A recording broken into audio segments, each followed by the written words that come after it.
tous, bonsoir, c'est Camille le Phoenix. Aujourd'hui, nous nous retrouvons pour faire la revue de l'épisode 5 de Shingeki no Kyojin, saison 4, partie 2. Le titan assaillant, l'attaque des titans. L'épisode va commencer sur le combat de Grisha Yeager contre Frida. Pour le pouvoir du titan originel, Frida qui détient ce pouvoir va lamentablement perdre vu son inexpérience en combat comme on l'a vu sur cette scène. Après ça, Grisha va massacrer les restes des membres du clan Case et on pourra retourner dans les souvenirs de la rencontre entre Grisha et Sieg.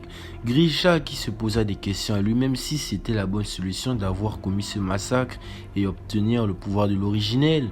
Et Grisha se demanda pourquoi Eren ne lui montra pas les souvenirs de tout ce qui s'est passé, la destruction du mur, la mort de Carla qui est la femme de Grisha. Vraiment, c'est triste. Et après ça, Sieg qui voit son père se lamenter, Grisha va remarquer la présence de Sieg et on va avoir des retrouvailles assez touchantes entre le père et le fils.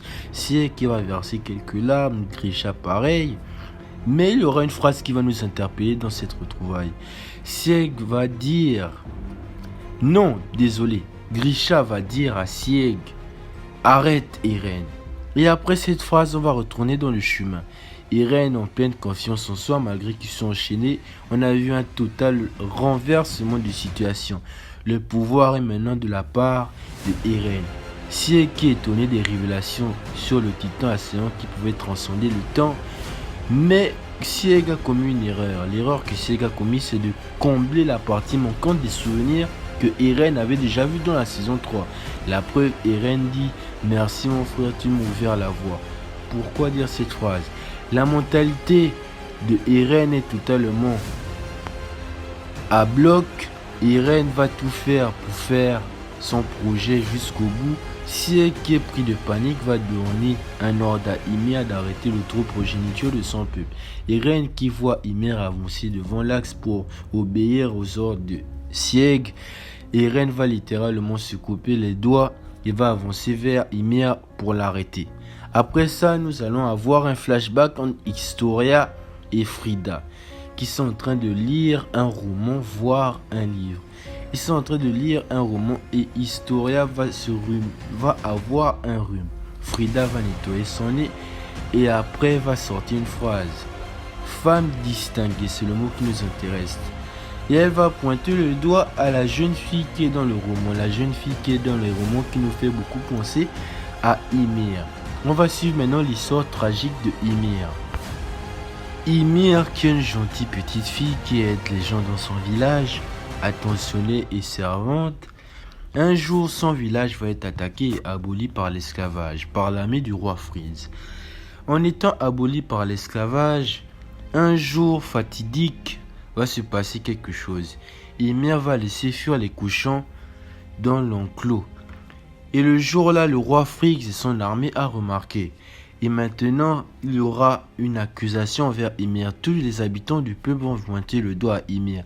Ymir qui va se sentir délaissé et va accepter ce sort tranquillement.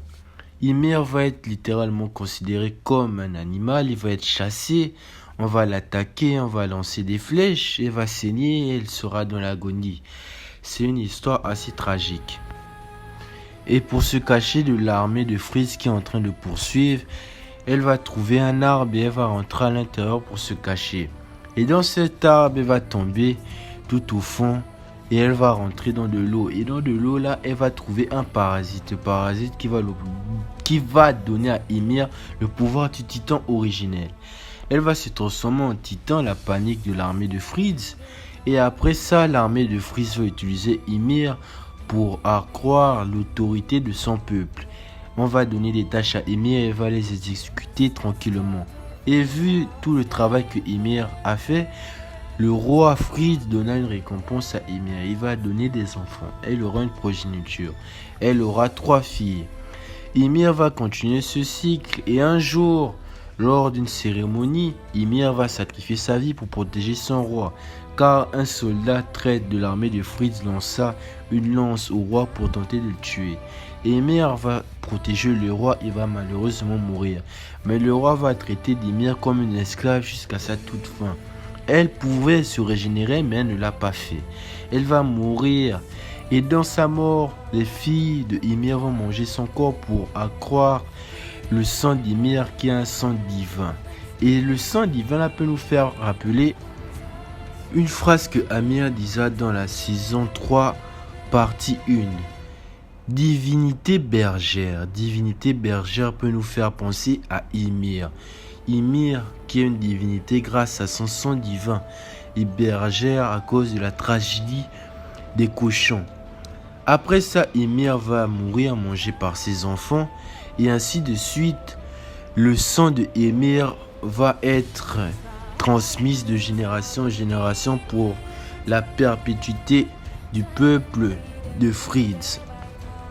Ymir qui resta dans le lac seul pendant tout ce temps, qui façonna les titans selon la volonté du roi Friggs, avec des paroles assez tristes et en même temps violentes, qui donna à Ymir l'ordre de continuer de perpétuer ce cycle de milliers d'années, de façonner les titans pour que l'autorité du peuple Frids accroître dans le monde. Mais le plan d'Eren, c'est de briser cette boucle infernale, c'est son plan de briser cette boucle infernale en disant les paroles à Ymir qu'elle n'est pas une esclave ni une déesse, mais rien d'autre qu'une humaine. Ymir va se sentir ému et va emmener une émotion d'humanité. Elle va pleurer. Et en pleurant, elle se brisa de cette boucle infernale que le roi Friggs l'a laissée pendant ces milliers d'années malgré sa mort. Sieg qui était dans l'erreur et dans l'optique que Ymir est un esclave, une chose qui n'a pas d'ordre à donner, rien du tout, il resta dans l'optique du roi Fried. Il a commis 2 erreurs dans cet épisode. Et Eren, qui a réussi à comprendre Ymir, va obtenir le pouvoir du titan originel. Et à partir de là, la terreur commença.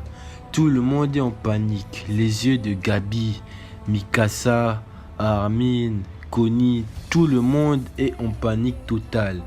Vu la tragédie qui se passa. La destruction des murs, l'éveil des titans primordiaux, l'éveil des titans colossal et ainsi de suite. Eren qui va finir cet épisode par un discours qu'il compte bien anéantir tout le peuple marre jusqu'à la dernière trace de vie, mais sauf bien sûr le peuple où il a vu naître et grandir. Mikasa et Armin qui sont étonnés sur le choc vu que l'explosion venait d'où était Eren se demanda et posa des questions. Est-ce que ce n'est pas Eren qui s'est transformé en titan? Et après ça, l'épisode va totalement se terminer. On va attendre l'épisode prochain avec grande impatience. Mais je veux aussi rajouter quelque chose. Eren fait ce qu'il a toujours voulu faire. Avec les paroles de Kay Shardis lors de la saison 2, la fin de la saison 2, ce n'était pas Kay qui parlait, ni la volonté de Grisha, mais uniquement la volonté de Eren. Eren a accompli ce qu'il devait accomplir et il va aller jusqu'au bout, jusqu'à sa toute fin. Merci d'avoir regardé cette review avec moi. Likez, abonnez-vous, partagez la vidéo si elle vous a plu. Sayonara.